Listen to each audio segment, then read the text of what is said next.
Yo, yo, yo, what is popping? What's good? Good afternoon, good evening, good morning, or wherever, however, listening to.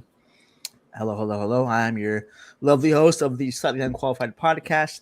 I'm the more qualified one, so, but we're all slightly unqualified. My name is Matt. I'm your lovely host for the night. We got with me Mr. Esteban Steven, Mr. Andrew Bum Shelley. Uh, Good show for you guys tonight. Lots of good things going on, I think. More talk outside of just Mandalorian, which thank the heavens there is some news to talk about this week. So before we get into everything, guys, usually this is where the host says, how you guys doing for the week? I'm gonna start with myself. All right, it's been a great week, man. WWE has been good. Ted Lasso has been great. The Philadelphia Eagles have made some massive things happen for the off season. Lots of good stuff, man. Lots of good stuff. Other than that, I got these Reese's dipped animal crackers. Not a sponsor, Fire. but they're just so good that I have to just shout them out. Let's start with you, Andrew. How you doing today, man? How you doing this week? Tell us Hey, about this week has been extremely busy just for me, work, family, everything. My son's got some concerts. He's singing in a choir. He's got 2 concerts tonight, 2 concerts tomorrow. We're not going to the one on Saturday because we can. So it's just been busy, but couldn't ask for a better week. Ready for it to be over. it. Fair enough. Mr. Steven, how about you? Yeah, my week has been a blessing, man. Friday last week, my boy had to go to the hospital because of some complications, but it was all good, man. The doctors took care of it. It healed up pretty fast. He's running around getting into trouble already. I did I don't know if you guys done like a live, like a what's not kind of thing. Have you guys even heard of the app? But my boy picked up some Bucks cards for me and some players I was looking for that came through. Really good looking out. That's pretty good. Yeah, man. Wrapped up Mando. Got to play some COD with some of the homies on Monday and Tuesday. So it's going pretty good, man. I'm having a good week. Nice. Yeah. So it's a good week overall, man. There's a lot of good things going on. Next week at this time, the draft is going to be going on too. So you're going to see me react in real time about the great things the Eagles are going to do. They're making cap space. We're going for Buda Baker, I think. And I think we're going to be the first Super Bowl team to make it and get better the next season. I don't know how we're doing it, but we have cap space. We have Jalen locked in. We have starters back. If we can get Buda Baker, man, it's going to be special. Yeah. So without further ado, let's get into the first segment of our show. Let's do it. I'm going to start with the Mandalorian. It's gonna be precise, and the reason why is because the show was itself. I want to get a quick overview of just without getting too deep into it or how disappointed you are. Just a quick overview on the episode from your perspective. Let's start with you, Steven. Just give me a quick 30-second. How'd you 30-second like? or less. I can say it in one word. I'm gonna say confusing because I was confused on where they were going with everything. I was disappointed because all the cool fan theories, the pregnancy that flopped. I'm not going to point at anybody wherever he's at, but it was cool, man. I love Star Wars. It wasn't what I wanted, but I'm happy we got some more Star Wars. That's where I'm at. Gotcha. Andrew, you're up. 30 seconds or less. Quick reaction. I'll give you less than 30 seconds. We're going to talk about this, and I am done talking about Mando. That's it. There we go, man. That was good. Okay. That's it. All right, that was good. Let's just get it over with. I'm going to give you my quick 30-second, then I'm going to go on to my elaborate one. We can go from there. So quick 30-second one. I literally ended it with, wow. And that's it. So that should say all you guys need to know about it. It's been very disappointing, I think, as a whole, but So I'm going to get into the weeds of it. The term I go kept ahead. using was snooze fest. Yeah. That episode was a snooze fest. Yeah. So I'll get into my gripes. I'm the more loud, boisterous one. So I think we can start with just me coming in hot, and then we can just cool down from there. So listen, what the heck, Favreau? What are we doing here? The whole thing that we all thought was going to connect from episode 1 throughout just ended up being non-existent whatsoever. And they didn't even address it at all. Like there wasn't just not her. It was there was nothing. It just Who are the seemed like spies? I had no clue. It just seemed like to me what happened is they had a 2-hour finale that they thought they were gonna come out with, which was this episode and the one before it, and they just thought, oh, we're an episode shy. Just pick the last 30 minutes out of this one, put into that one. I have no desire to see anything of this season anymore. There was just nothing that continued on for me, and the reward at the end of it was heartbreaking. And I'll tell you what the reward was after the end of all this rigmarole. They broke the Darksaber. That's our reward. That's our reward for this whole thing. Sorry, spoilers ahead. Sorry, put that there. You're telling me I waited this long to see you just break the most important piece of Mandalorian history, and the only thing that like made people genuinely interested in what's gonna happen next with their lore, it just everything about it was. I won't say it's bad. The episode wasn't terrible. It just didn't seem like it did anything for me. It just empty, boring. The fight scene with Moff Gideon was stupid with Bo-Katan, because why wouldn't he pull that wand out in the first place to fight Din? I think the only thing I liked this episode was the Red Guards were still like pretty OP, and it's like Grogu using the Force for Din to actually beat them handedly. Other than that, Axe Wolves, boring. The armor was a complete letdown. Bo-Katan did nothing, literally nothing. Din did some cool action sequences. That's all I got. It just, I'm let down. Favreau, you are a huge step down in my book. You went from being an S tier creator to now just being, I got to see what comes next kind of a guy. So take it from there, gentlemen. Who wants to go first? I'll go first. So what really set me off was like in the first 5 minutes, the Mando escapes. Like, I think back to like the episode prior. Like I remember being like, oh crap, like this is a big deal. Like he's captured, he's outgunned, outmanned, and out of nowhere, Grogu gets past everybody with a big old robot and saves the day. And like I was my mom was over, and she was like, no, that makes sense. Like he didn't go through the hole. I'm like, no, he went through the hole. He should be with every other Mandalorian next to Bo, because they all retreated. A door closed. He shot the door, couldn't be opened. How does he get back? Like, so that kind of like peeved me, where I like had to pause and like step away for a second, because I'm like, you just took like a really great moment and tension and just kind of pissed it away. And the fact that he got out like no problem was just like, why am I watching? There's no arc here. Yeah. I forgot one piece too. Just real quick before I go to Steven is what Axe Woes beating the ship was not needed whatsoever for two reasons. One, you could have had a decoy ship without somebody in it that didn't. Okay, I mean, I get it. You needed him to steer the ship into like the base, but two, did we even need him to steer the ship into the base? They weren't losing. They were not losing the fight. They were winning, and he just thought, just throw it in there, and it just seemed like they didn't know what to do with anything.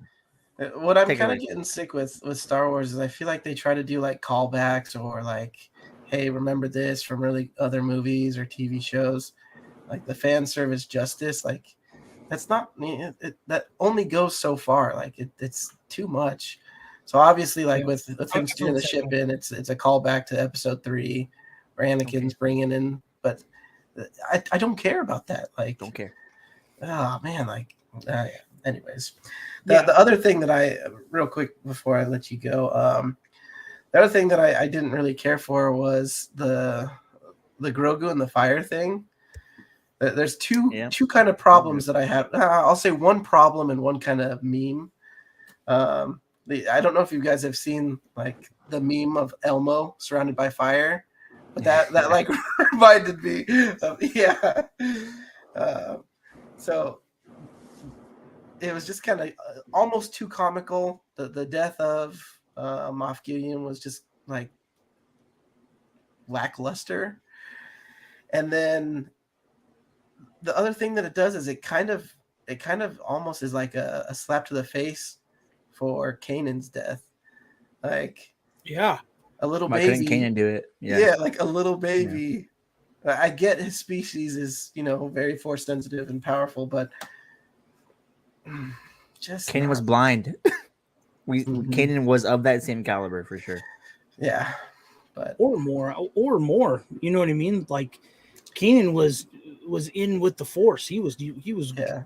I yeah. mean, like his arc he had gone through, and obviously talking with the Bendu, like gave him a different perspective on the Force and being able to see, but still, could he? You're saying that he couldn't do something like that? Like I get that was his time to go, but it just felt like, what it reminded me? It reminded me of when Reva got stabbed and survived, and then got stabbed again, and then survived, and then got stabbed again, and then survived. Yeah, this episode of The Mandalorian, there was a couple things I enjoyed. I enjoyed things that I already knew. Din being a badass, you know what I mean? Busting an Obi-Wan Kenobi fighting like in between those gates from Phantom Menace. I thought that was cool. I shouldn't say Obi-Wan Kenobi. I meant to say John Wick. He was like taking them on next level. I thought that was so cool. But that's things we already knew. You know what I mean? We knew he was a badass. But there was more questions I had than answers. And I thought as a finale, you would kind of close those doors on some of the questions that we all had. Moff Gideon, why bring him in? He didn't do anything, nothing. They didn't. Shadow Council was so cool, but they couldn't throw a scene at the end going, you know what I mean? Like, I thought it would have been cool if at the end of the show, they would have been like Din standing there talking to the Shadow Council going, I'm coming after you guys, or something. Give us an answer. The Mythosaur, what? You got a little smile from it. I guess, like, he came out of the ground at one point in time and destroyed an entire ship. I don't think and that then was went back. I think that was something else. It was like some big old worm-looking thing. They just didn't address it ever again. No, I guess not. I don't think it was the Mythosaur. But that's like there's things that big letdowns, man. I thought it was cool. The fight scenes, I thought those were dope. Made no sense with Mando versus Gideon. It was just stupid. Is he robotic, or was it just armor?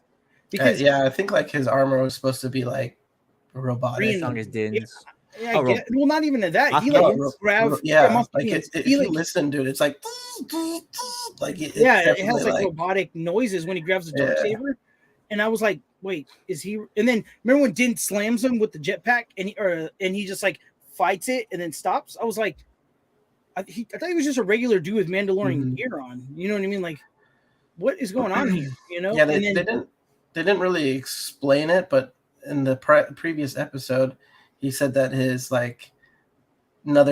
next generation of Dark Troopers has Beskar alloy, and I think so. They took elements of the Dark Troopers and built his suit around it. So it's not just armor; it's like an actual like Iron Man suit. I guess, but I thought it was. I think it opened more smaller doors than it needed to be. So I'm glad it's over. I don't recommend anybody watching the season. You know what I mean? And it sucks because Mando's such a boss, but I'm kind of glad it's over, to be honest with you. If you go back 8 weeks ago and you hear my tone about the first episode and how excited I was compared to now, it's mind-boggling how both Kathleen Kennedy and Favreau just killed my joy with The Mandalorian. It's unbelievable. A couple things I did notice that I was, grateful of is not that they didn't address it, but the Mandalorian thing of people saying, "Oh, the Mandalorian could be anybody." It's not one Mandalorian. It's the Mandalorian. Bullhickey, because in the subtitles when he talks, it doesn't say Din Djarin, does it? It's the Mandalorian. Yeah. So notice that today when I watched the subtitles. Thank God for that. They addressed a second thing with this. They did in this episode what I thought they should in the last episode. Remember when I complained about her not knowing where the Forge armory was at? Yeah. This episode, she's like, "Oh, where did this thing come from? This garden underground?" And he answered it, and he said, "It was before your time, like pre-civil, hundreds of years before the Civil War. So you would have known about it." Why couldn't they do something like that with the Forge? Or because they couldn't, right? The Forge was there long before, but this one they at least had an explanation of like, "Oh, this is why Bo-Katan didn't know it." which Right. in my Yeah. mind tells me you guys know you messed up in the previous episode saying she didn't know where this thing was at. Mm-hmm. Because this answers the question as to why she didn't know where this thing was at. Because Yeah. she knew all the lands of Mandalore. Yeah. Well, I'm getting kind of bored just talking about it, but So Yeah. my last gripe about this whole thing, and then I'm done with talking about Mandalorian until Ahsoka, was the R5 thing. Why Yeah. Din was down there and he's like, I don't know where we're going. You know what I mean? And I'm like, All of a sudden, you know. he knew how to blow everybody up, all the clones up, but Mhm. no. I'm like, come on, man. This is I don't know if they were trying to make it like funny with the little rat thing. You know what I mean? Attack. It's like, dude, come on, out of place. dude. It's just not You needed. know what else? You know what else they didn't address? The creature in the very beginning. Why he's sucking Din's blood? Mhm. It just Like, what nothing got creature? answered.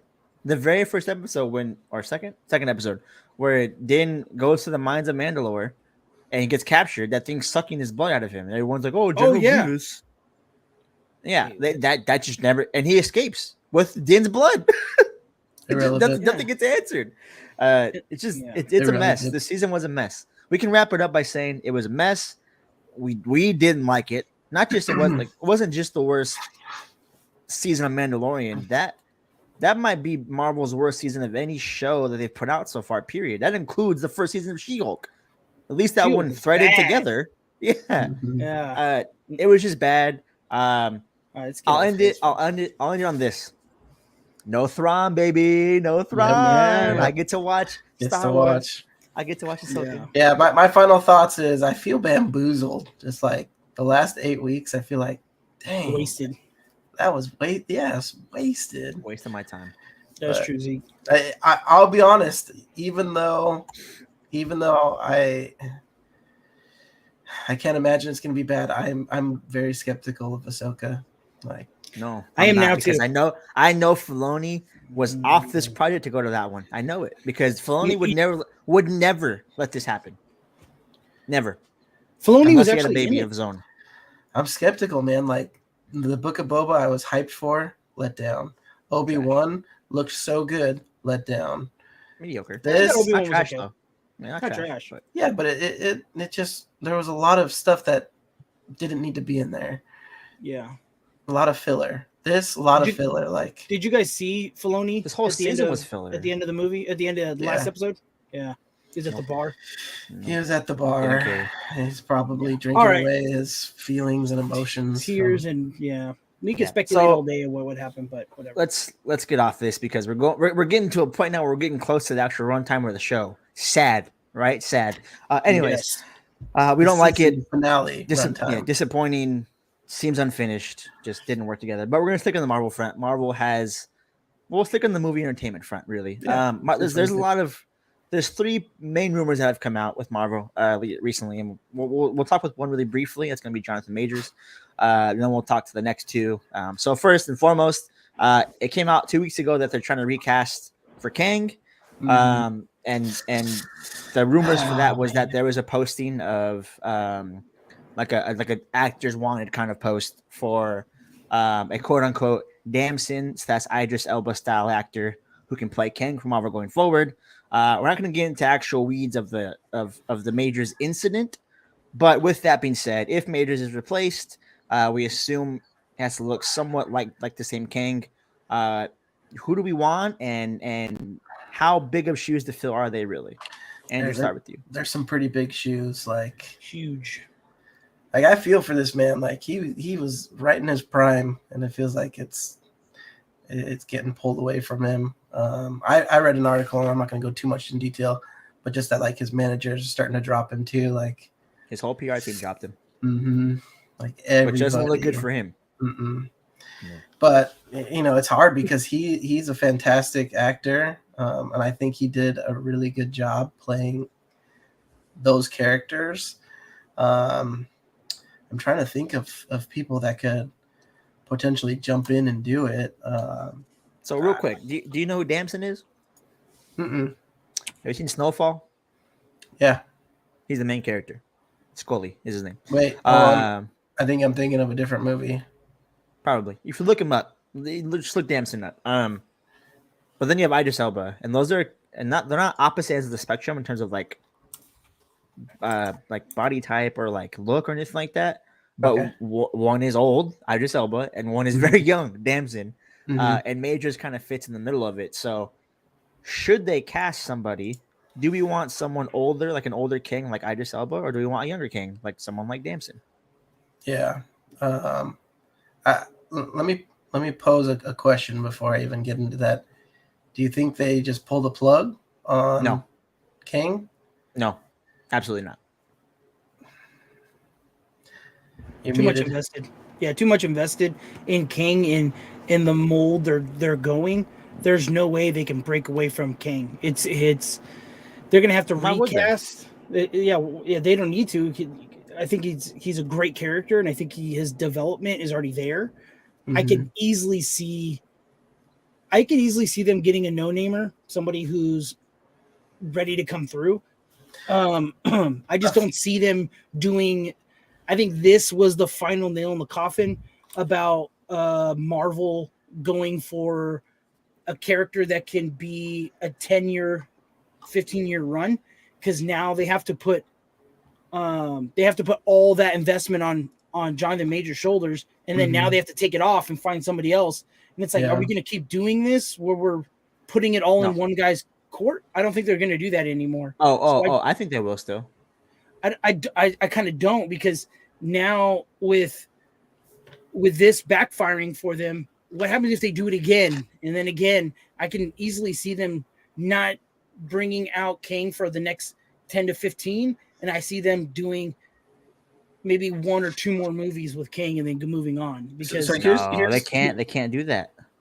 They can't here's do my that. thought that I think hopefully any movie studios listening will kind of take this to heart, that you don't necessarily have to put an actor's name to a character to put them in. And obviously, personally, I feel like this is something that's more and more common, is that, you know, people with money, power, fame are going to do some stupid things, and they're going to get canceled. So why risk it by getting famous actor power, I guess, versus taking the Thanos approach? Like, there was a long time that nobody knew who was going to be cast for Thanos, and it could have changed. It did change, yeah, and it wasn't a big deal. Granted, that is like a fully CG character, so it's a little bit easier versus like an actual man. But It's also different too, as well. I'll tell you. I'll rebuttal to all this right now when you guys are done talking. But go ahead. um, but if I was to say potentially somebody that I think could be a good fit, John David Washington was somebody that came to mind. Because he was a scrapper too in Tenet. Like, that, you can't deny that fight scene in the back of the kitchen wasn't awesome. It's cool. I like Tenet a lot. I mean, I don't think he's the right person for the role, is all. But so to two points you guys both made, which is the continuity thing. They kind of go synonymously in my opinion. The reason why Thanos was wishy-washy is because the future of the MCU was wishy-washy. Mm-hmm. It wasn't because when they were making Iron Man 1, they didn't know if they'd make Iron Man 2, 3, 4, 5, 6, 7, 8, or whatever they're going with. Right. So it's different now than it was back then, because they know that they did a 10-year plan, and even movie to movie up to probably Winter Soldier, maybe even like after the first or second Avengers film, they were like, we don't know if this is going to go on still. So Right. let's just not cast the big bad person until we need him. And that was easy to do because Thanos was CG, like you said. Mm-hmm. But even people had a problem with the same with it. And I think you remember this. Both of you guys should remember this. Is people had a problem with even the continuity of the color of his skin being different purple, because they knew that this Thanos was coming. So they thought this Thanos is pinker, that Josh Brolin Thanos, than the previous Thanos you saw. The continuity already kind of sucks. So Marvel saw that and said, okay, well, let's make continuity then. And now now that it goes from being, hey, we need funding for the next film, to we have funding for the next 10, 15 years for a continuing story. It needs to continue. Now, the luxury they have with Kang, which they got blessed really, is that he's so multivariant that you could have a young Kang or an old Kang or a Majors where he's in between. So to me, what they're looking for, what I see they're looking for, is they're looking for one or the other, right? They're looking for either an older version of Kang like Idris Elba, or a young version of Kang, like Damson. They don't want the same age Kang because the continuity could be I'm a younger version of the Kang we've already seen. Right. So if you get John David Washington, who's around the same age, looking as Majors, it's gonna kill what they're trying to go for. I think, which is this is the same Kang, either forward in time or So with younger that in being time. said, would you prefer an older? Me, Mm-hmm. I prefer younger Kang because older Kang knows how it all ends and is much less maniacal Mm-hmm. than young Kang. I would like a Kang where he just got past his Iron Lad phase and just got recruited by an older Kang and shown the ways of a true Kang. Mm-hmm. That's like kind of sweet spot of like the 20 to 25-year-old range. So I think someone like Damson, not that it's going to be Damson, but someone of his age or like look would be perfect because Damson is a younger version of what we see from Majors, and Idris Elba is an older version of what we see. If we do the Idris Elba route or someone older, then I think it's like not too much older. But I just think they have, when it comes to the villain specifically, they kind of have to put all their eggs in the basket. Now, the downfall of that is what Steven said. If this happens again, it happens again. But if this happens more than once, then we have to start looking at Marvel's department of hiring talent. Right. Like they're the ones not doing the right due process. So I just think Yeah, that but here the they're thing in a could be stage where they is have to do continuity. They have to do continuity. yeah, but the thing is, I still think again everything looks bad on Majors' part, but it's still pretty like early. Obviously, we've seen before where somebody's been canceled and then it's actually gone and swung the other way. Like A little different. Yeah, I don't want to get too into the weeds of the case, but I'm not gonna lie. The text that came out, the actual released media, doesn't look any better for Jonathan Majors. Mhm. It looks actually worse in my opinion. And the footage that's supposed to come out, that's supposed to free him. Well, guess what? It hasn't come out. It's been 3 weeks still, Mhm. and now we have Yeah. other women coming forward. So Yeah, it it's doesn't just piling up. Yeah, and when your PR team drops you, and Marvel's are looking for like, it just seems like these things aren't lies. I don't know for sure, obviously, and I really hope that if they are lies, Major's career isn't affected the same way Johnny Depp's was. But I also feel like there's just so much going on compared to the Johnny Depp case where it just doesn't look. When Depp's stuff came out, like all the evidence, the text messages, the audio clips, it looked like there was a case to be made. Mm-hmm. The one text we saw from Majors' thing looks like he put the fear of God in her, so she had to respond before she died. Right. Yeah. So it just doesn't look good for Majors. And if they're recasting him, they have the luxury of doing that with this role as opposed to like any other role, really, because Kang has such a variant age about him where you can go younger or older versions of him. Yeah, and that's what I think their I don't want to say trump card, but their scapegoat with this is that King has so many different variants of himself that they can get away with this. Like where Black Panther, when Chadwick died, it was like that guy was Black Panther, just how Robert Downey Jr. was Iron Man. If it happened back then, I think it would have been a hard spot for him. I think they're going to be okay with this because King has so many different looks to him, just how Loki has different variants of him. And I think the the fans know this now and they're going to be okay with it. I just think that Marvel's not going to be putting I don't think they're going to put all eggs in a basket. They're not going to do the DC Ezra Miller, because as soon as Ezra Miller thing happened, DC just fell apart. You know what I mean? Dramatically. And I know they didn't have the solid foundation that Marvel does, but it was a pretty big hit that he did what he did, and now they're resetting everything. You know what I mean? And it's not a good look. So if Marvel doesn't have one focal point of attack, which is the main villain, then what makes him special goes away completely, and they know that. Yeah. So yeah, it's tough. Yeah, I think we all agree it sucks for Majors, but sucks. if they recast him, we just want to see someone live up to what we saw already because we saw a great Kang. I don't care what you think about his personality or anything like that. His talent was there. I mean, clearly. And we all do stand, I would say, in agreement. If he is guilty of whatever he's being accused of, hey man, you got to do your time, or you got to, it's business. if it's false accusations, I hope it gets cleared up and the man can get back to doing his job. But in all honesty, I just hope the truth comes out and everybody's taken care of, because those allegations are pretty serious. So. Mm-hmm. Yes. So we all agree there. Next thing of Marvel gossip, little down the totem pole kind of thing. A couple of days ago, it was announced that the offered role, Mr. Fantastic, was offered to Adam Driver. So 2 questions for you, gentlemen. 1, Adam Driver, how do we feel about him being Mr. Fantastic? And 2, how do we honestly feel now about Krasinski being in Multiverse of Madness with him not being the permanent? Richards, we'll start with you, Steven. Take it away. I think I'm a huge Adam Driver fan. I love Adam Driver. I love his work. I love what he does as a person.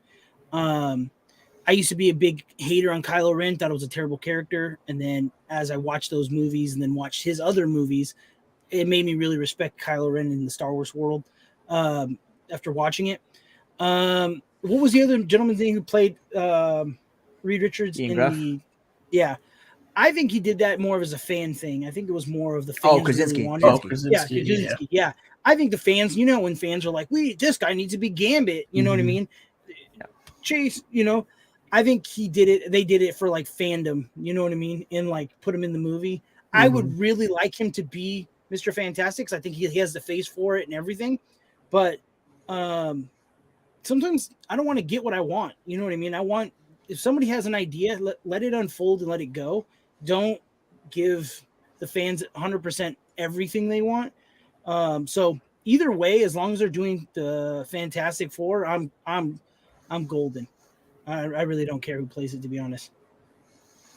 Yeah, my thoughts were when I saw John Krasinski as Reed Richards, I figured this is probably the only time we're going to see that. Like to Steven's point, I feel like it was, let's do some fan service. Everyone's made mock-ups. There's been as far as Adam Driver goes, I don't really here's something that I've learned is when you hear somebody gets cast, there's usually like I don't really see that person doing it. I think it's ultimately in their court to either make it work or not. Yeah. A perfect example was when what's his name? Ben Affleck got cast as Batman. I remember being like, "Oh, he can't do that! Like, there's no way he's Batman." Yeah, I did the same thing. He nailed the role of Batman. Not only Batman, he nailed Bruce Wayne too. Yeah, he did, didn't he? I like the arrogance, the arrogance and the confidence that Ben Affleck put out there or portrayed. I was a big fan of it. Out of all movies, what is your number one where you were just like, this guy's gonna suck, and it came through and you were like, oh, I'm a fan of this? Would it be Ben Affleck from Batman? It'd probably be Ben Affleck as Batman. That or so if we're talking Batman specifically, I'm a very strong believer that there are actors that are good at being Batman, and there's actors that are good at being Bruce Wayne, and then there's Ben Affleck who's good at being both. Versus like Christian Bale, he's good at being Batman, not so good at being Bruce Wayne. Yeah, I didn't believe him as Bruce Wayne. Robert Pattinson, not so good at being Bruce Wayne, but really good at being Batman. We haven't seen it yet. What is it? Sticking to the Batman, or the Batman movies. When I heard Tom Hardy was playing Bane, I was like, same kind of thing. What the hell are they doing? This too skinny. Dude, I saw a picture of him on like GQ magazine. They're all Bane, and I was like, dude, come on, man! Like, that's not what are these people? Yeah, dude. I'm like, this is so stupid. I'm like, there's not even a tank on his back. There's not. But then when I saw it, I was like, I stood up in the movie theaters. I was clapping. I was like, dude, he killed it as Bane, man. It was so believable. And then, so that's why I stepped back now. And it's like, I do want what I want, but I'm definitely down to have somebody tell me a story. The only thing I'm skeptical with Adam Driver, he's kind of a bigger guy. So I personally hope he doesn't like pack on tons of muscle to become this person. Just because I think of Reed Richards as not like a bodybuilder, but like as a little more like slinky looking man. I think he's got the height for it, but hopefully he doesn't get like yoked like some people do for Marvel movies. He won't. Yeah, he won't. So Where do I begin with this? These awful takes. Awful takes. Oh, here we go. Here we go. Let me start by saying this, okay? First and foremost, he'll be fine. Adam Driver as I think he's good for the role. I don't have any gripes about Adam Driver specifically. How do I put this nicely? What was the point of Krasinski? Right. You gave me what I wanted and took it away. Are you kidding me? Well, that's exactly that was the point. Are you? This is stupid. It's like what's better fan service is giving us Ian Grufford in the first place. That's better fan service than giving us Krasinski and taking it away. Mm-hmm. You. And I don't know if it's Krasinski saying no or if it's Marvel saying this is a one-time thing. I can't imagine him saying no. It seems like Feige from the beginning was like it's kind of a fan service thing, which I was scared for, and it happened. He's the only one of the three of them that didn't have a continuous story in the previous MCU films. Mm-hmm. It's stupid. You gave me him for no reason. You might as well give me Ian Grufford, and it would make more sense to have that than to not have Krasinski. This is going to continue doing it. I digress. I love Krasinski. I just want to see Krasinski in it. Yeah. What I'm going to say now is going to be a little bit of a hot topic for you two, because you guys both kind of mentioned DC casting people as a certain role and them turning out to be good. Bane, Affleck, that kind of thing. Let me tell you something about DC versus Marvel. I think we can agree on this for the most part. Marvel does this thing where they take characters on the page and pop them out of the page. Mm-hmm. They don't make a different kind of character like they do with Bane, for example. Mm-hmm. So you're in the context of like Marvel, I do expect it to be off of the page, which means if I did disagree with a certain actor or actress, I do disagree with one that we're going to talk about next, by the way, then it's because Marvel has this continuing thing of taking a person off the page and pasting them into the MCU versus DC, where they took a person off the page, changed it a little bit, and then put him in the DC universe. And before then, there was no DCEU. It was just, the Dark Knight universe, which was good for what it was. And Bane was fantastic. I don't think even if they did a comic accurate Bane, it would ever top Tom Hardy's version.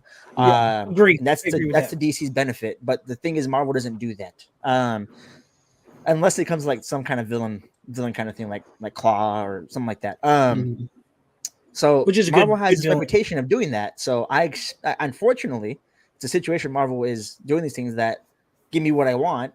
And so I expect what I want, which is a comic accurate Reed Richards. So to the point of what Andrew said, I'm skeptical about Adam Driver's wide chest because Reed Richards doesn't have a wide chest. No. Same thing. Same reason why I was skeptical about. Who's another one I was skeptical about? Let me think here. Claw. They changed him completely, which the OG Claw would have been kind of silly on screen. But big time. The mutating hands thing, they just happen to find an actor for. I think Adam Driver's going to do fine again, but that's just how I feel about Marvel. They don't have the luxury that DC had, and they don't have just kind of bulky up top, and that just he's down. He'll have to down for sure. Yeah, he'll have to I don't know how you do it though. No clue. No clue. So I think we're excited for Driver. Not excited, but we're okay with it. Not that Marvel cautiously optimistic.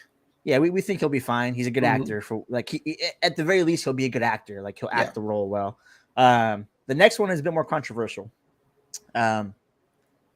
Today and yesterday, actually back in February, really. So back in February, Mila Kunis didn't announce it, but there was rumors that she was speaking to the director of Fantastic Four.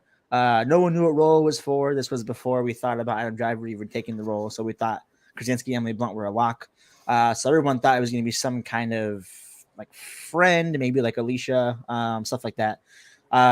It comes out today that from a good, valuable source, the person that basically leaked all of Endgame when it first came out and has had a reputation of being consistently correct. He said the Mila Kunis thing is true. He says that Mila Kunis is indeed offered the role of Mrs. Fantastic. So we have Reed, which is going to be Adam Driver. We have Mila Kunis as Sue. Thoughts on Mila Kunis and them two being a pair together, because they're going to be a pair for sure. Yeah. Again, I'm cautiously optimistic. I think the role is hers to mess up. I think we'll probably see a little bit more comedy than maybe what we're expecting. But at the same time, I'm not opposed to her playing Sue. I think Jessica Alba very similar. She didn't do like a bad job. It'll be interesting to see if they like make her go blonde or if she stays as brunette. Like, I guess we'll see. Yes. They had the with Jessica Alba and Ian Gruffalo, they had good camaraderie. Do you see that? Do you see that husband and wife camaraderie like happening with Mila and Adam Driver? I mean, I don't think anybody really is good at connecting with Adam Driver, but I think there's potential there. Like he's just you did my man dirty, dog. Come on, it's not like he owes you money or something. No, man. I respect the man. It's just he's kind of goofy, which I think will play into the Reed Richards because he's going to be so smart that it's like awkward talking and that he's thinking more logically than it is emotional, which could be an interesting play of this is someone who loves one person, the other person loves, but just is kind of weird because of the way he sees the world. So that's the cautious optimism that I have. But again, Adam Driver just in interacting with people, he's just a little bit different, and that's okay. Yeah, I don't mind her. Marvel has a good way of finding actors who are kind of on their way out and revamping them. It's just I don't want her to just go straight to the comic book and try to mimic the comic book. You know what I mean? And I don't know. I just can't see her like Scarlett Johansson. She did a good job playing Black Widow to me because it was like not a lot of talking, and she just had that look about her, or she was just pissed. I just don't see her being Mrs. Fantastic, but it, like you said, it's her role to fail. Mm-hmm. If it comes in with, is she just gonna just I'm who I am and accept it, or is she gonna like really kind of do some homework and figure out, you know what I mean? Did they say who the director is? I can't remember. I that's what I was also looking up. I couldn't find it. They did. They announced it. I'm pretty sure. Who's the director? Let me figure it out real quick. My biggest thing is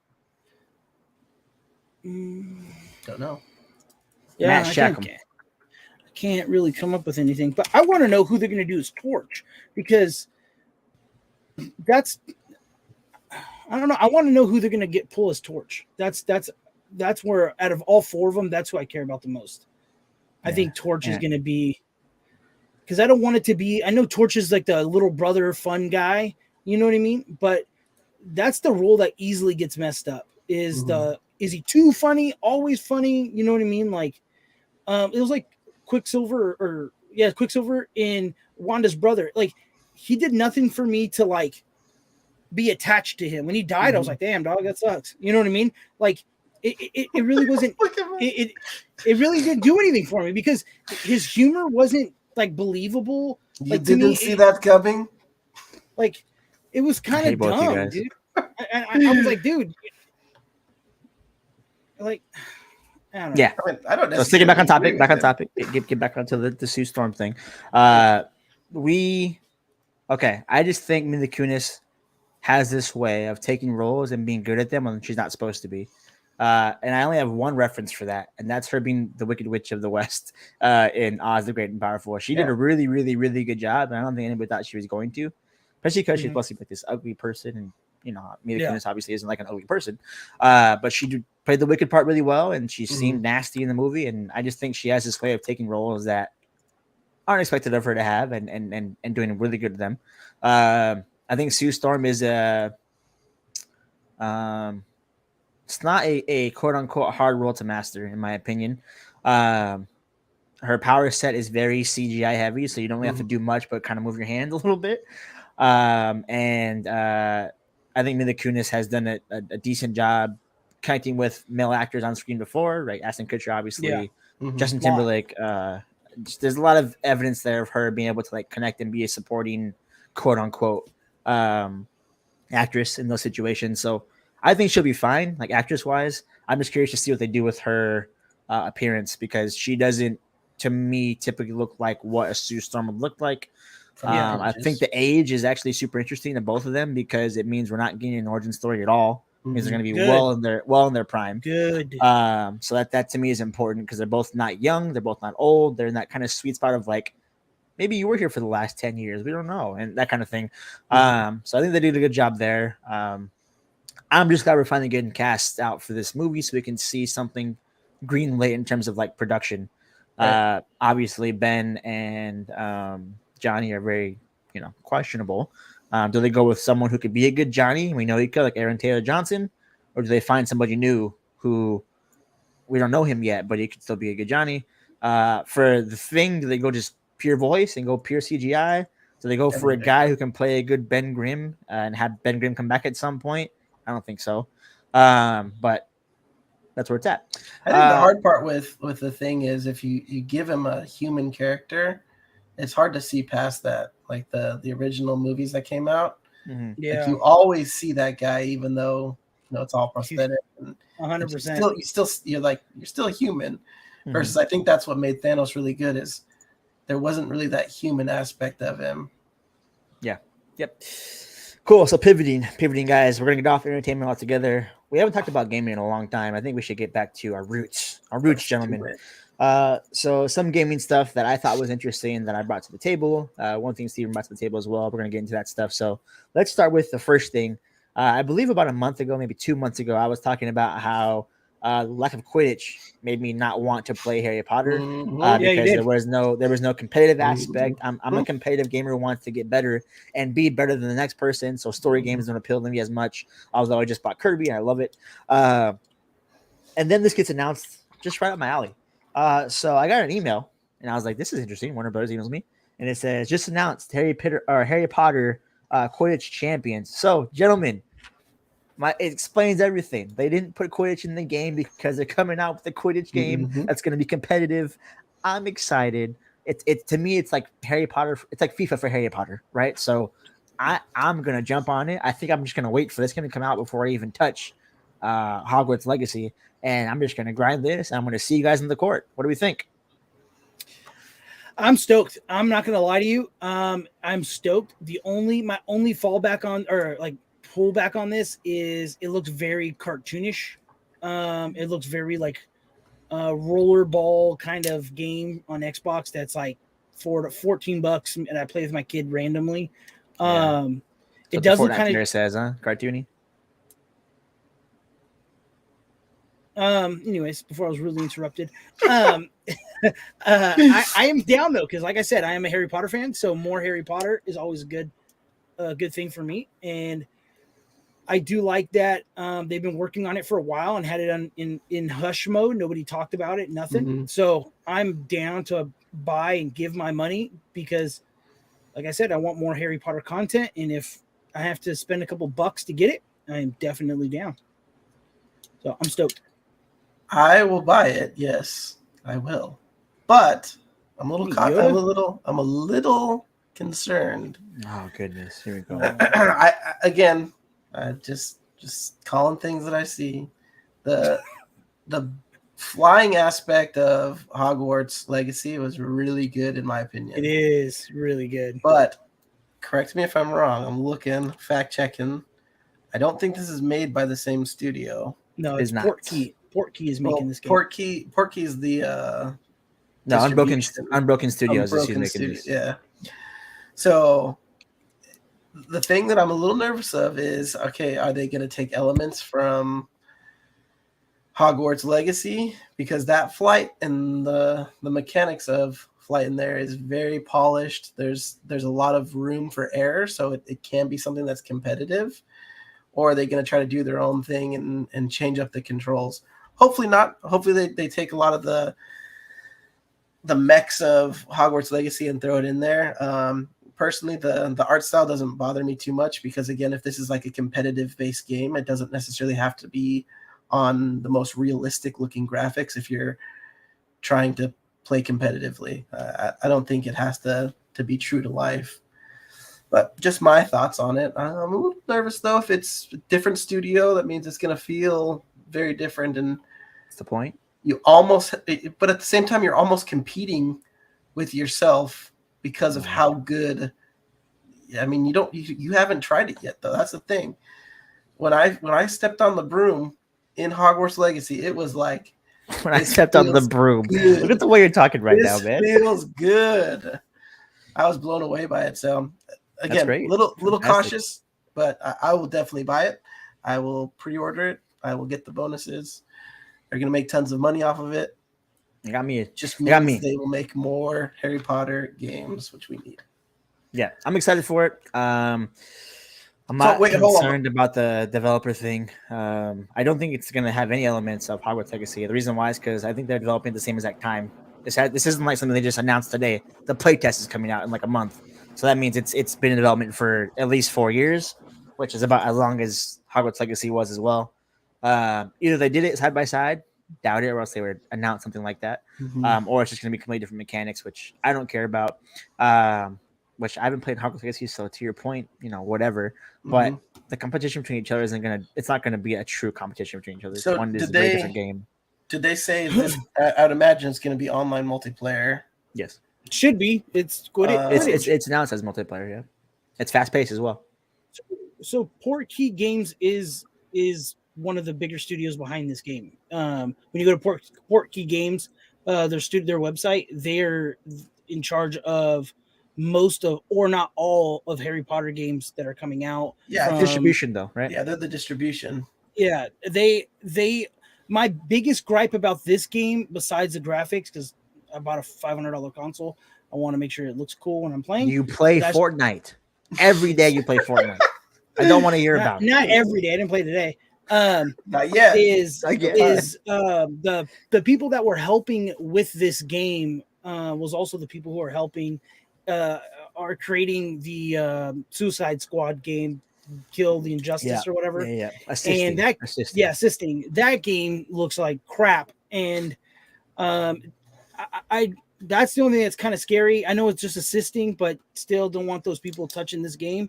But I'm stoked. Yeah, that's the only thing that really kind of scares me is that game. I don't want those weird little fingers in it. I just looked at like the artistic scheme, and this is like Fortnite to the T, by the way. Anyways, so it does not look like Fortnite. To touch on 2 different points here. Like point 1 is it's this team has nothing to do with the creative direction or style of that Suicide Squad game whatsoever. They're more just there to code what they're told to code, pretty much, and design the design, which means that I have no concern for them touching the game, only because they're doing what they're told over there. They seem like a small studio in LA that doesn't have a lot of control. They were kind of bought by Warner Brothers to do other things, which we're seeing is becoming a thing. And they're just doing what they're told in that game. This one is a game they spearheaded, which I'm Rockstar has their fair share of issue with that Suicide Squad game, but this game is going to be kind of fresh, in my opinion. I think the big concern that we're not really talking about is how they handled the actual game, because you catch a snitch and you win. Like, there's nothing else to it. The other stuff doesn't even matter. So are they going to change that a little bit, and how are they going to do it? I think so.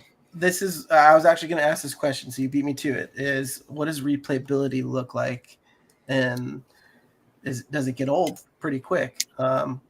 So here's what I am hoping for if they are going like, and it's hard to do multiplayer like this. This is going to be tricky. So in the books of it, when you get points for Quidditch, look at me! I read the books. They carry over.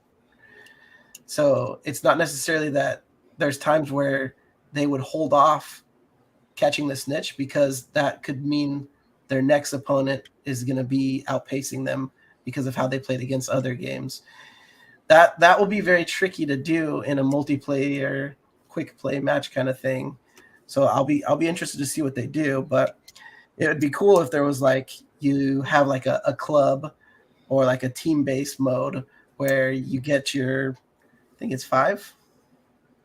It's either 5 or 7. I can't remember. I thought it was 7. Yeah, we'll say 7. I can't remember if it's 5 or 7. It's probably 7 though. Where you have like a team of 7 that you're playing competitively with, and there's seasons where you're trying to get as many points as possible. No. You're ruining it already, man. My ears are already bleeding. How? Don't do that. That's how Quidditch works. I don't care about how Quidditch works. I care about how games work. I want a Rocket League style game where I jump in, I play a game, and I win or lose. I don't want this stupid. I don't want that. Okay, and if they do that, then they lost me once again. So we'll pivot off of that. We don't know what's going to happen with the gameplay. I don't think it'll be like that whatsoever. But it's like you can join the playtest though. No, you can sign up to possibly join the playtest when it releases. I've already done that, by the way. Anyways, so let's pivot to another big gaming thing. I might just go into it is 7. Just 7. Giving it to 3 chasers, 2 beaters, 1 keeper, 1 seeker. Yeah, I think I was forgetting the keeper. Oh yeah, it's weird because you like if I remember correctly, you read the books and you tell us every time we get in the podcast about it.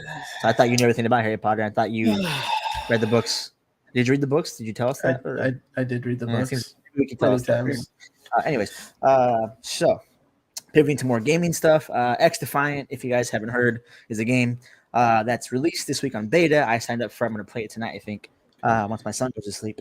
But it's deemed, quote unquote, and not self-deemed, by the way. It's deemed by the community of which they're talking about, the COD killer. It's currently in beta. A lot of the major COD streamers are streaming it, so they stopped playing COD for this last week and streamed it. Scumpy for sure.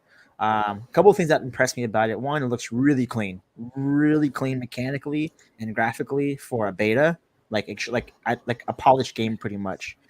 So good that I'm trying to petition them to just keep it open or close access beta for till the end of this year when it releases.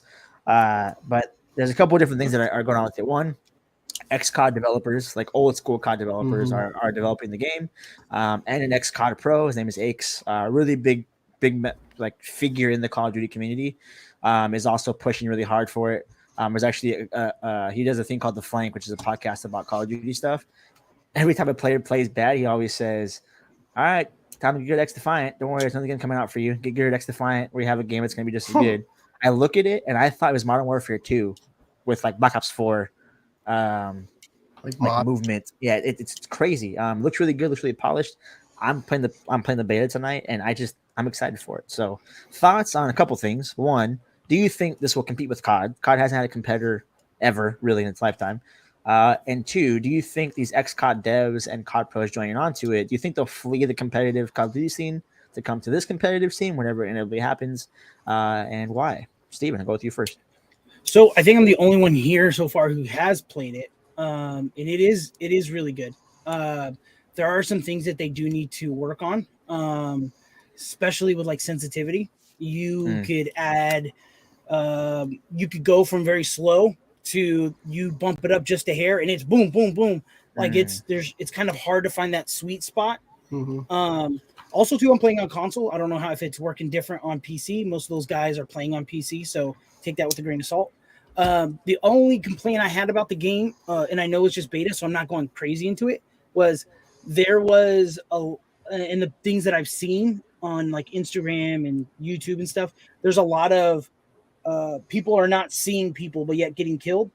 So like you'll see it happened a couple of times to me where we're holding down a spot and I literally there was no way that it was just weird and I got killed, and then when I looked back to see where he was at, it was like but I didn't see that, you know what I mean, at all.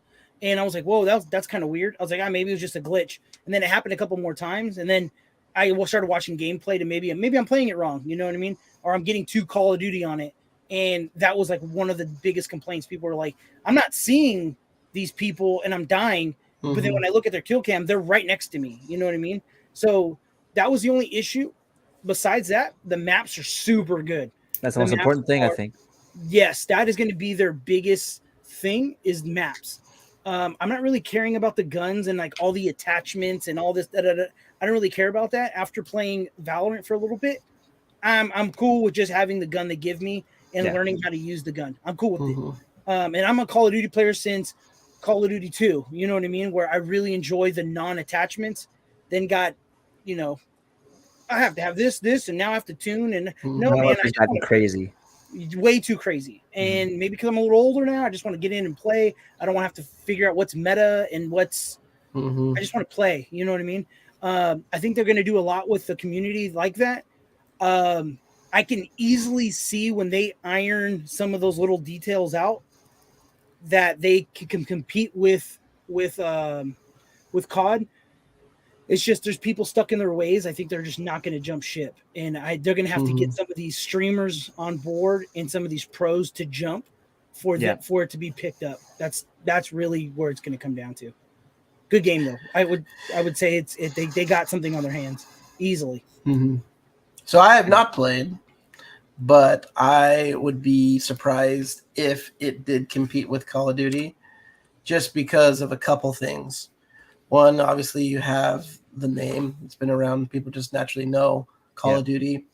The rebuttal to that is, again, streamers. If they get some high-level streamers singing praise to this, obviously games like Fortnite can blow up from those kind of things. And not for a week, though, like consistently, like for like a year straight kind of a thing. But yeah, go ahead. The other thing is, from a competitive scene, it would be hard to pull away from that because you have an established competitive franchising going on with Call of Duty that I don't think something in its infancy stage will be able to compete with like a competitive Call of Duty, just because that's where the money is. It would be a big gamble for some people to say, hey, I'm going to leave this money right now that I know is on the table in hopes that this can replace that money in a couple of years once it gets established.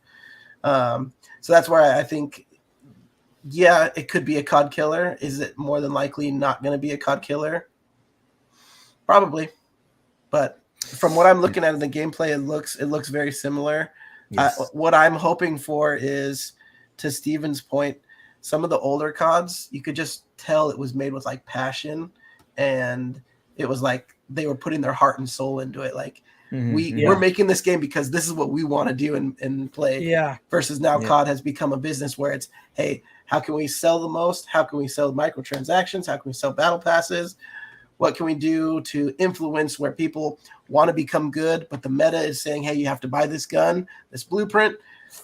It's not really like, there is skill. I'm not going to say that there's not skill, but there's an aspect to it that's, hey, if you want to be competitive, you're going to have to kind of conform to our business model too. Yeah. I think all those are good points, and I agree with you. Pretty good for like not a like Call of Duty player. Yeah, Call of Duty hater actually. So as an avid Call of Duty player, one that's to Steven's point, I was one of the ones that just bought COD blindly and didn't care, and still do and still play it. Only one I didn't buy is Vanguard because I refused to play that awful game. Yeah, I didn't buy that either. But outside of that, I bought this game blind. You know, I'm a big COD person, and even when I didn't buy Vanguard, I'm like super into the competitive scene, still like watching competitive, super into it. I think what intrigues me the most about this game compared to Call of Duty is that this game could be dedicated out of the box to a ranked play system. Call of Duty, as it stands, is not even close. From map design to features like dead silence being a freaking button, to footsteps being loud as day, to snipers being semi-automatic 10 times a shot in a matter of 10 seconds. Ridiculous, man. It's not catered to the competitive scene. I get the franchising part, and I think that's going to be the reason why COD sticks around initially. But X Defiant has rank coming out today in a beta. So they're clearly all in on the competitive scene. Their maps are built for competitive for sure. They have the similar game styles, right? The Hardpoint is in there, SMB is in there. Those are the two big ones. The third game mode doesn't matter. But the thing about this is when you have an ex-COD pro spearheading it, he can tell you what needs to happen from a competitive standpoint, which is what these competitive players in COD, I can say this confidently, have asked for since I think since IW. The devs just don't listen to them about anything competitive. They don't let the competitive players come in and play test competitive maps. Nothing about it. So much so that this year, like, there's a map called Albagra Fortress. It's one of the worst maps in the history of Call of Duty for a game mode called Control. It's so bad that, like, there's a map that came out called Hillmat Expo, and that map is really bad too, but it's just not as bad as that. It's like we're at a point now in the Call of Duty competitive scene where it's like, well, it's not as bad as this. oh, it's not as bad as this. But Right. it shouldn't. It should be better no matter what. Mm-hmm. The footsteps and dead silence thing is killing us. The no red dots this year, like I don't know. There's just things that keep changing that just don't make sense Yeah. to a competitive scene. Now, to the grand masses, to what Andrew's point is, they're trying to sell games. They want those newbies to come in and feel comfortable. I get it. I get it. Mm-hmm. So maybe X Defiant becomes that competitive scene now where it's made by a competitive person for a competitive person. Now, I don't think out the gate you have guys like Dashy or Shotzi jumping ship to X Defiant. But I think these ex pros who are getting dropped and not getting calls are going to go somewhere. Mm-hmm. So they've gone to Valorant and now they're going to another. This will be the only fast paced FPS designed for competitive in a very long time. So I think if these players that aren't getting picked up just play it, it'll stick, and they're not getting picked up anyways. So you need one Scumpy or one Nate shot in there to just Yeah. put the work in Personality. content wise, Mm-hmm. and then do it. And I think Aches has the pull to where someone who's kind of on the tail end of their career, who is a prominent figure, can pull some players. Like I think of Attach, right? And for those of you who don't watch Call of Duty, Attach is a player who was a staple in the community during the peak of Call of Duty, and right now he's on the bench for Minnesota because Minnesota is just a terrible team. I think he would be a perfect guy of like, hey, Attach, let's just put some money into you. You can spearhead a lot of these ex pros and bring them here, and then from that becomes one gem of a young guy, right? So I just think they have an opportunity here to take the competitive scene away from Call of Duty, Mm-hmm. especially because the league is so early. We're only 3 or 4 years in, and it's not established as like they're barely getting the streaming stuff together this year. Watch parties, that kind of stuff only happened this year. So the competitive Call of Duty scene, as big as it already is still in a fragile state to where they have a chance here to take not half, but at least a third of those players and a third of that fan base away. Yeah, but the hard part about that is you have such a mass backing. Like I think X Defiant is done by Ubisoft. Yes, Yeah. Ubisoft. So like Ubisoft would have to dump tons of money in that Activision like already has invested and established, and that I don't think so. So the reason why I say that is because the beginning of competitive Call of Duty didn't start with Activision doing this. It started with MLG making these tournaments, and honestly, if you ask me, when it was the CWL, when Activision had no part in it other than saying you can use our game, that was the peak of competitive Call of Duty. Okay. This franchising thing, it's minimized the voice of the player, number one, and number two, it's just not as exciting. The events and the structure of things isn't as cool. There's only 12 teams, right? And anybody will tell you that watches the competitive scene that 12 teams is not enough because there's Not even players and close. challengers who are Hall of Famers in the Call of Duty scene, and they're playing in the lower league because they have to. And just I think when Activision wasn't involved, there was more for it.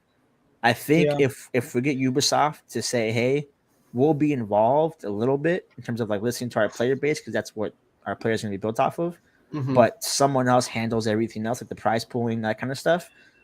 Yeah. I think that'd be a good opportunity for them to go with, honestly. Yeah, and I used to argue with Matthew about this because I wasn't big into the COD, what is it called, competitive scene, and I'm newly getting into it.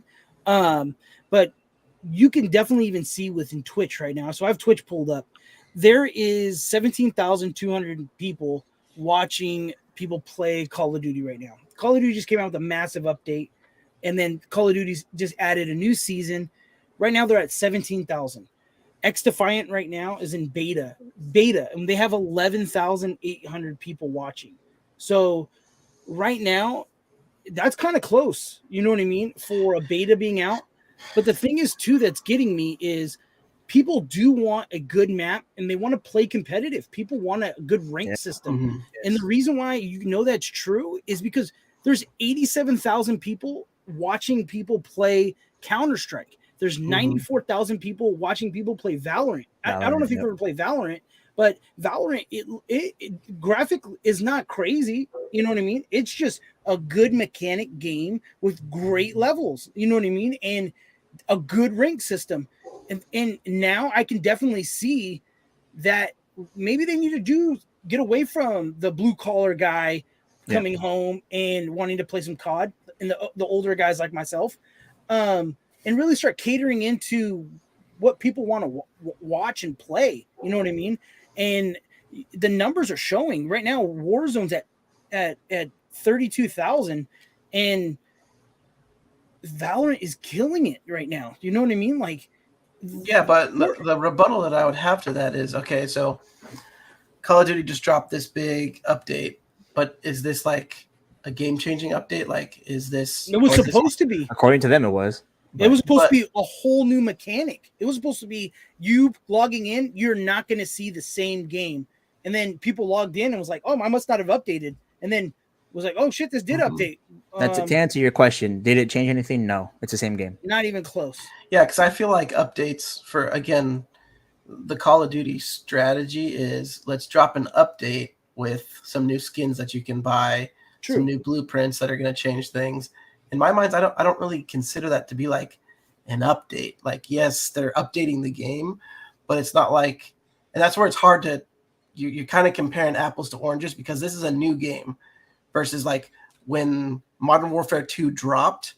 Look at those numbers in comparison to potentially this, because I feel like that's a little bit more accurate of how to gauge, okay, is this going to do well or is this competing against it? Because you already have a game that's halfway through, a little more than halfway through its life. About halfway through its life cycle.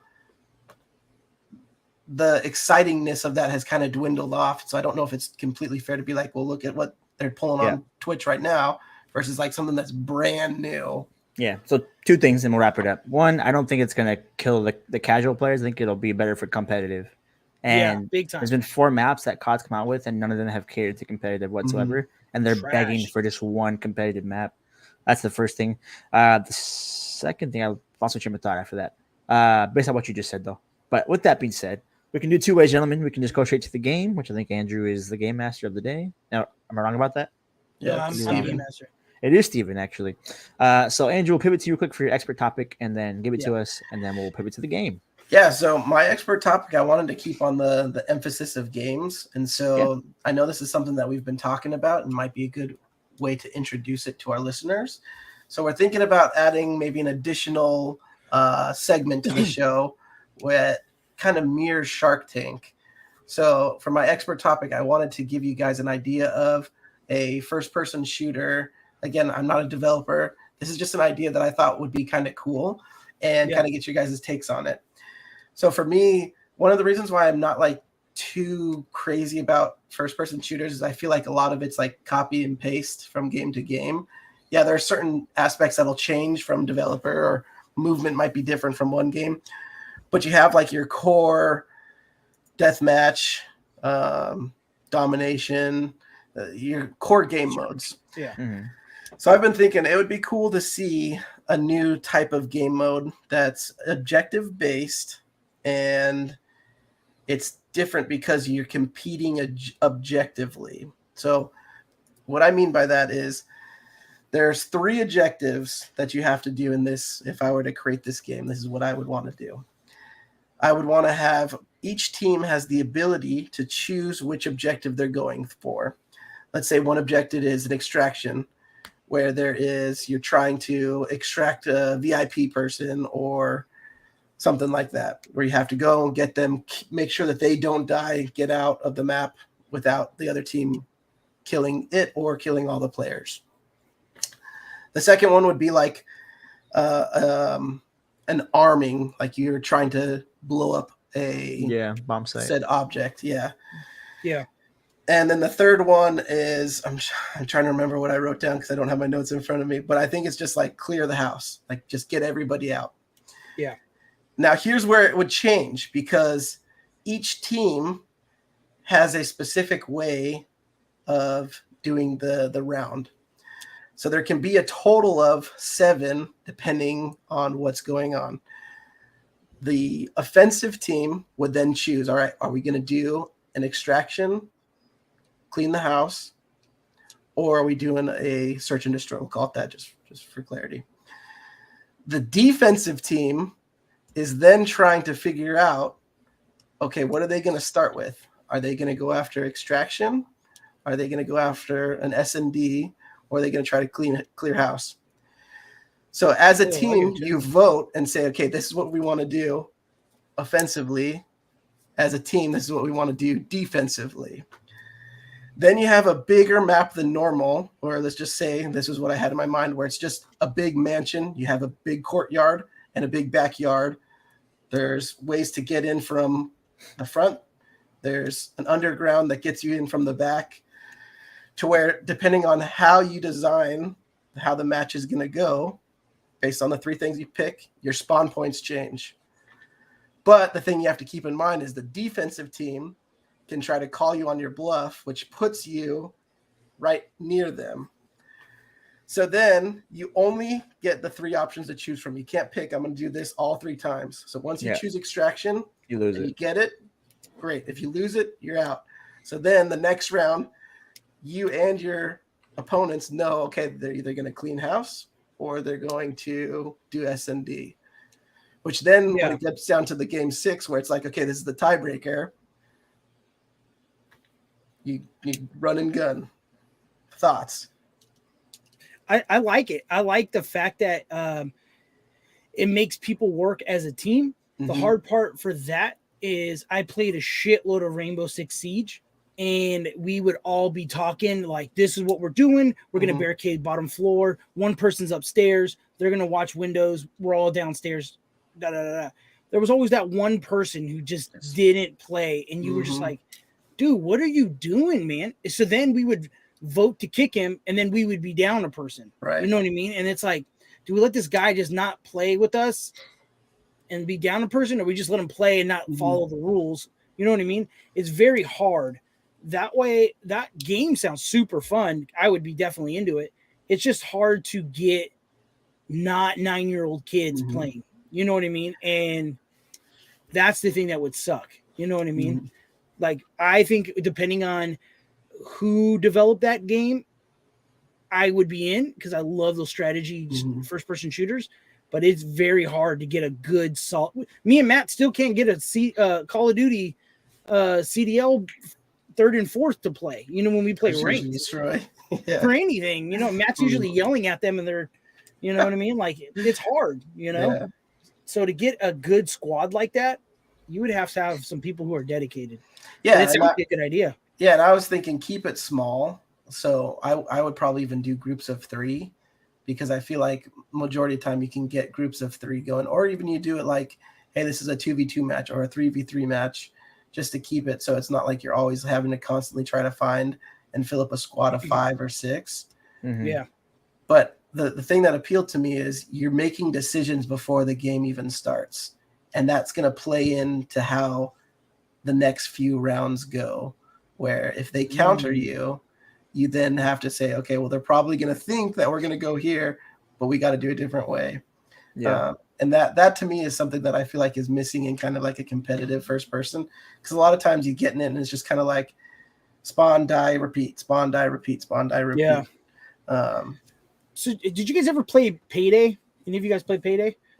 So I loved Payday. The reason why is there was thousands of ways you could do this mission. You can run in there, put your mask on, boom, boom, boom, boom, boom, and just get out. And you get 12 grand. Or you could cut the lights, cut the security guards, the alarm, and then get 2 or 3 million. Right. But it's going to take a minute, right? And you need a good team. That sounds super cool. Is if there was a house, a mansion, and it's like, hey, do we go downstairs in the basement to cut power? That way it's darker for us to attack these dudes. But if we take out power, they're going to know we're downstairs. You know what I mean? Right. Like, what are the pluses and minuses? I think that sounds like a really cool game. I just think it's going to be very hard to get, like I said, to get some people who are like, I'm Call of Duty in this and just going to go solo and lone wolf it. You know what I mean? But that'll be that'll be the crux of any competitive game, really. Right. True. Let me see. How do I? I think the chess aspect of it is cool. Yeah. There's a lot of room for competitive frustration, I think. And not just like the player issue, which that's one thing for any competitive game. I think you're gonna run into in not like in like a everyday setting like me and you playing, but like an actual like competitive league setting. You're gonna run into maps and modes that people just have their bread and butter on.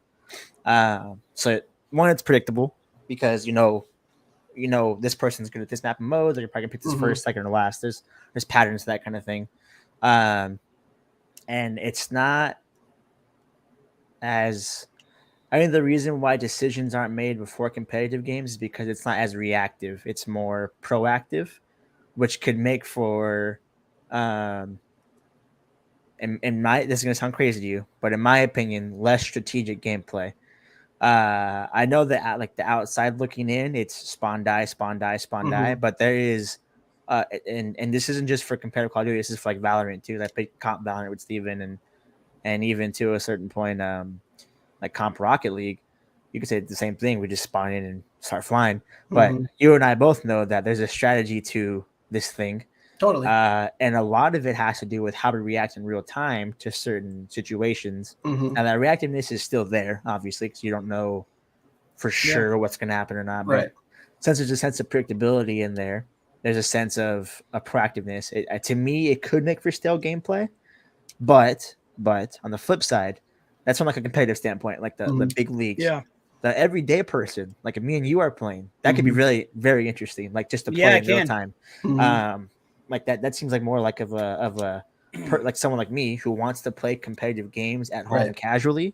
Mhm. To where it's like, all right, how do I chess this up? And Yeah. if I choose wrong, what am I going to do to react to that in this Right. situation? I think that's a good Mhm. I don't know the word, like a casual competitive game where someone Yeah. who's at home who's not in the league is playing competitively, like a rank Right. play system casually. I personally would like that.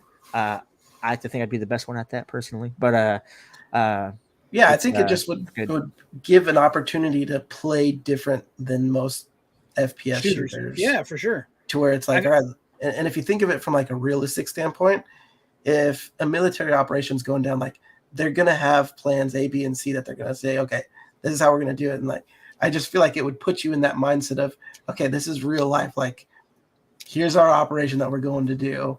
We don't know what the other side is choosing. They could be spawning in this corner. They could be spawning in the courtyard. Yeah, like we don't know what we're up against until we get there. Which that to me is where like that reaction came from, to where it's cool. We thought they were gonna play basement, but they spawned courtyard, They didn't. Yep. and we are in courtyard. Yeah. How are we gonna get around this?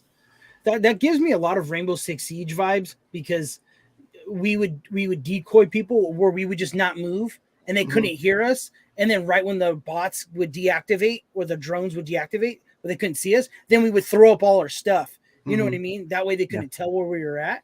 And then sometimes we would just run down to the basement and they would come scan us and they'd be like, oh, it's down in the basement. And then we would run up to the second floor and then they were like, whoa, what the hell? And they used all of their stuff to go downstairs and then we would wipe them. But I said, I like that. That sounds like good a idea. game. Good Yeah, idea. it is.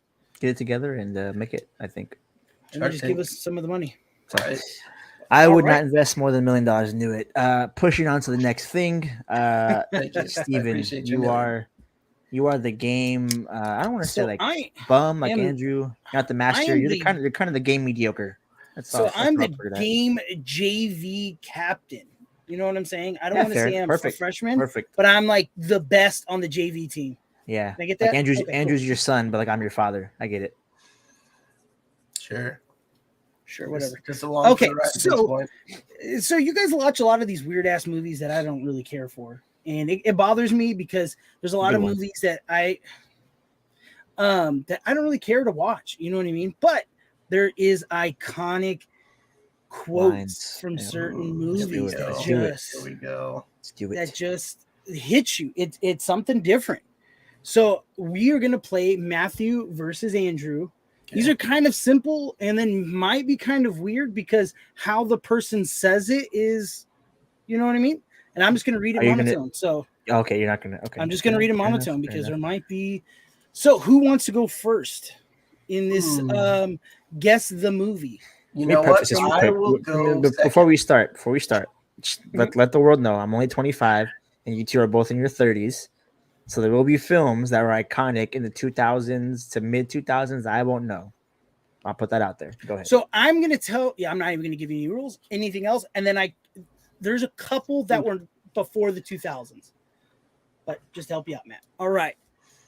So Matt's going first. Matt's going first.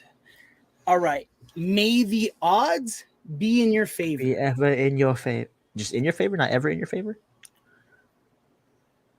Yeah, be ever in your favor. There Yes. you go. Hunger Games. Yes. Shout out to the girl. Yeah. 2012. That was a good movie, man. When did you guys see that? Did you guys see it in theaters? Or did you guys see it after Yeah. the fact? It's all in theaters. Yeah, people hated on that movie. I loved it, dude. I thought The it was a first one great was movie. very, very good. Yeah, I'll say what you want about the next. Yeah. Yeah, I think as a whole it was good. You know, Divergent Yeah, I did tried, too. they failed, but Yeah, it was good. I watch it when they're on TV. So, all right, let me delete this one. Okay, so it's 1 point. There's going to be a 1 in here. If you guys get it wrong, I am kicking you off the show. I'm just giving you a heads up. There we go. All right. Should I give Andrew a hard one? Because he always gives me hard ones when I'm doing this. What? I never do that. All right. Let's see what you got. And then there is 2 with curse words, so I'm sorry about that. But that's one of the ones out there. Prepare to be effed by the long D of the law. This is a 2007 movie. don't give Andrew a year. Don't give either one of us a year, honestly. All right.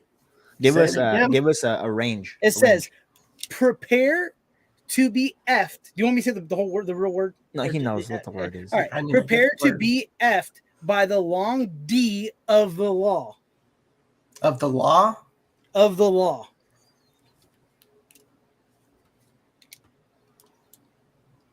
And you want me to give you a hint? Let me know. I'll give you a hint. 2007 is plenty for him, I think. Okay, 2007.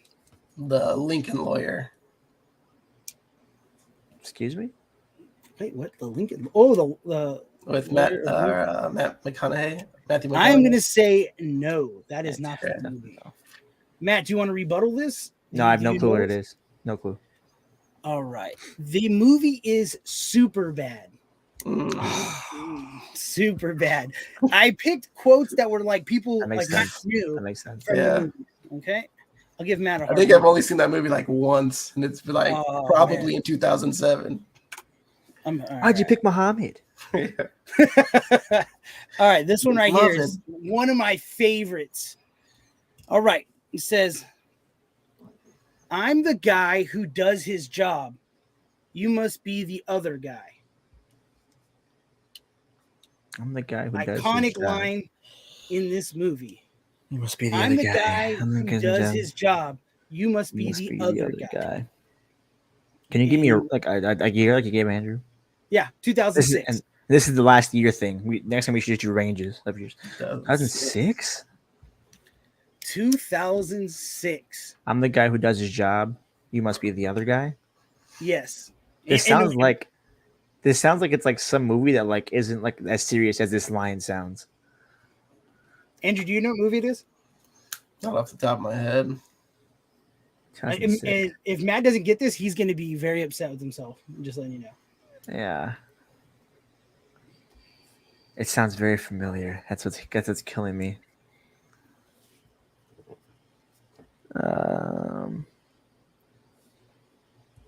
The guy should my giant must be the guy. I don't know. It's I know. I don't know the genre. I'm not gonna say it, but I feel like. Okay. I could be completely wrong here. Is it an animated film? No, My no answer- animated film. okay. I don't know then. Okay, it is The Departed. The Departed. When The they're having that Departed. banter. The Departed's a good movie, man. It's a good movie. Yep. All right. Leo's The the next man. one. This is good. All right. Fish are our friends, not food. That is Finding Nemo. Okay. I was going to say, if you get that wrong, 2004. 2003, my friend. Dang it. you got it. All right. So that's 1-1. Thank you for the layup. I tried. Literally. Dude, I thought if you guys got that wrong, I was like, dude, come on. Mine better be This Is Sparta. What? No, I actually forever this deleted that favorite was one. pretty easy. Yeah. Not as easy as fish are friend, not food. They may take our lives, but they'll never take our freedom. Good one. This is those ones that slide and people forget about this. I got it. Oh man. It is weird. I kind of knew this was going to happen. I kind of knew this one was going to be the one. mid late 2000s, No, this is early 2000s. pre 2000. This is Mhm. pre 2000. They may It's take late. our what? They may take our lives, but they'll never They'll take our freedom. freedom. Is it they or is it he? I felt like it was he. No, they. I'm gonna let Andrew steal it because I don't know. This is Prince of Egypt. Is it Prince of Egypt? Because that is wrong. It Really? is Braveheart. Mm, Braveheart. that's another- I've never seen Braveheart. I'm pretty sure What? there's a line from Prince of Egypt that's the exact same. Matt's seen Prince of Egypt like 30,000 times. Haven't you seen Prince of Egypt, Matt? I've seen it quite a few times. Yes, it's a good movie. All right. Should I give That's Andrew a great hard cats. one? All right. I don't think maybe Andrew hasn't seen this. I don't know if everybody's seen this movie. This is going to be another one with a curse word. God damn. You got to be one of the stupidest mother effers to get fired on their day off. Andrew knows this movie. Andrew, stop. Come on, Andrew. I feel like I know this quote, but Oh my God, you don't know this movie? Hold on. There's no shot. There's no shot that you're this Gilbertized to where you don't know this movie. Come on, man. This is My problem is I don't know which one it is, if you know what I mean, Steven. yeah, I know what you mean. I Yeah. know what you mean. Say it again. Damn it. All right. Damn it. You must got you've got to be one of the dumbest mother effers to get fired on your day off. This is Can I like throw another one in there so you can maybe get it in easier? no, not even close. I can't say something. I can't say something that would like Just, it's in the if movie you as well. say the next line or any of the lines in this movie, it gives it away. I had to go through. No, that and one look should for it. give it away. That one should give it away. I'm gonna just say it, Andrew. Okay, I'm gonna say. I'm gonna give you a quote from it. This is probably the big one. Hey, Miss Parker. Come on, man. You kidding me? Andrew. I'm stuck in like Anchorman, but that's not right. Here comes Debo. Cover your chain. Come It's on. both of ours. We're gonna keep it at your house or my house. Come on, man. Or how about this? This is the most I'm in the iconic kitchen. one. You in the kitchen. You in the kitchen. Eat I all like the food. pig's feet. Come on. You got knocked the out. Oh, okay. Friday. Yes. Thank you. 1995. Took 10 quotes. All right. I honestly, dude, I was stuck in like Anchorman? Anchor, like. All right, this one's Matt. This is a layup for Matthew. This better be him getting it as soon as I finish it. You had my curiosity, but now you have my attention.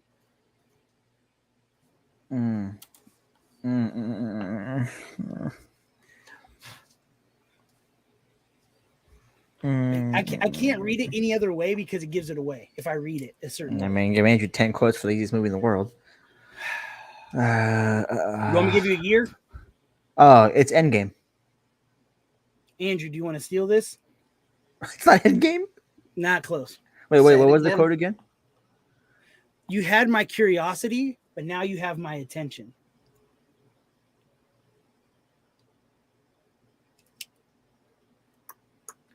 I've heard this Some kind of villain. this movie. It is a villain. I've heard Yeah. this movie come out of your mouth saying it's probably one of your favorite movies of all time, and that would be Captain America. Django Unchained. Django. Oh, it's Leo. It's Leo. Yep. That's why I couldn't say it in a certain way. If I slow it down, Yeah. it gave it away. It's when they're All Actually, right. is that when they're Mandigo fighting?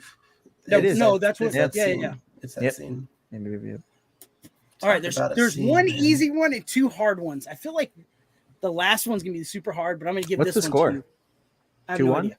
I think it's 2-1. Me, 2 on me.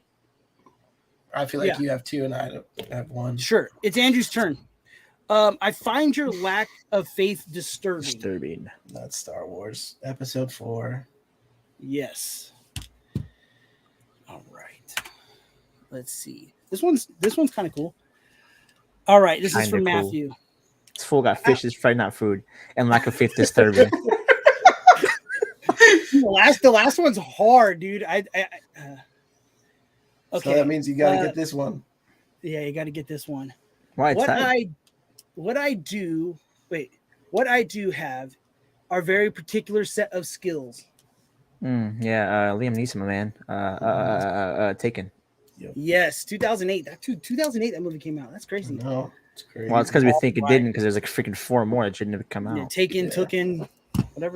All right, last one for Andrew. And Oh, this it's one's gonna be a short hard and one. sweet. This is a very Oh, hard here we movie. go. I'm going to give you as much as I can without, laying it up. That's a bingo. I would. That's Yeah, a well. bingo. Okay, listen to how I'm saying it. That's a bingo. And there's a certain genre of movie that this is. It came out in 2009. Has a whole bunch of A-listers in this movie. That's a bingo. Look at how I'm saying it. That's a bingo. That's a huge clue because of the actor who says it. Can I Google what I think it is to see if it's the same year, so I can steal it? Sure. I don't know why I'm thinking Mark Wahlberg. Okay, I'll say it since this is the last one. It's not Mark Wahlberg. Okay. And on this list, the director. This is going to be the second movie. The director is like one of his movies is this movie. Okay, it's 2009 for sure. 2009. I'm Well, 1 that's year off than what I thought it was. I was But it wasn't the movie. No, okay, I can. It's what you're confident. 2009. That's what it said when I looked up the movie. I thought it was Scott Pilgrim versus the World. Oh, did you? Yeah. Do you want to try, Matt? Yeah, give that a try. 2009. 2009. You I for sure have seen this. Yeah, I'm pretty sure you've seen this. 2009. Okay, I'll give you another clue. I'm sure Brad 2009 Pitt films. is in this movie. All right. 2009. Is it an Ocean's film? No, it's freak. I know what it is now. Go Mr. and ahead. Mrs. Smith? No. No, I should start naming Brad Pitt films. Inglorious Bastards. it is Inglorious Wow. Bastards. Oh, we It tied. is. I was gonna say it before I passed it over. I'm like, I can't remember the bingo scene. In the scene, he goes Yeah. when he's talking to that. Remember, they're underneath the house, Mhm. and he's having him sign. And he goes, "That's a bingo." Yep. And that's why I was like, "This is so hard. I'm gonna have to give that clue to be what movie this is." So I Yeah. did type in. I did Star Wars from Braveheart, and then I was like, "Shit, these are kind of like older movies." And Matt has not seen. There's a catalog of movies Matt has not seen. So I was like, that's why I had to switch it to like 2000s and higher. Yeah. I think you did one movie in the 2010s, which was literally the peak of my childhood. Yeah. So thank you for that, I suppose. I was gonna do some more Pixar movies, and then I halfway through it, I was like, I should just do pure Quentin Tarantino movies, and then you guys figure it out. Yeah. And then I was like, I don't know if Mhm. Andrew likes Quentin Tarantino, I and I was do. like, so okay, then Andrew I does. could have done that. Yeah, Andrew could have done does. that. So, All right, but that well- was my game. I try to get a little It's a good out one. of my good comfort one. zone, and It's a good one. That's probably your best yet. Oh, thanks, guys. I Yeah. appreciate Yeah. that. Yep. Yeah. With that being said, and that being the end of our show, ladies and gentlemen, we thank you for listening. Like, comment, subscribe wherever you're listening to. Kick in the RSS feed. It's much easier to keep track of us there, honestly. If you have an Apple device, if you don't, then find us on Spotify, or not even Spotify. Is it Spotify? Just RSS, right? Spotify. Yeah, All right, Spotify, everything like that. YouTube is always a good way to find us as well. Mhm. Replay our show on Twitch if you want. We don't care as long as you're watching and giving us feedback. With that being said, thank you, gentlemen, for your time. Thank you, Mhm. everyone else, for your time. We'll be back next week with another episode, another show. Next week, I think Andrew's the game master. I am. Yes. So maybe it'll be something good this time instead of trash, because he's always trash. Andrew, you have a week to figure it out. I already know what we're gonna do. Oh, that's not a good thing. All right. Adios, folks. Have a great rest of your night, and I'll see you later.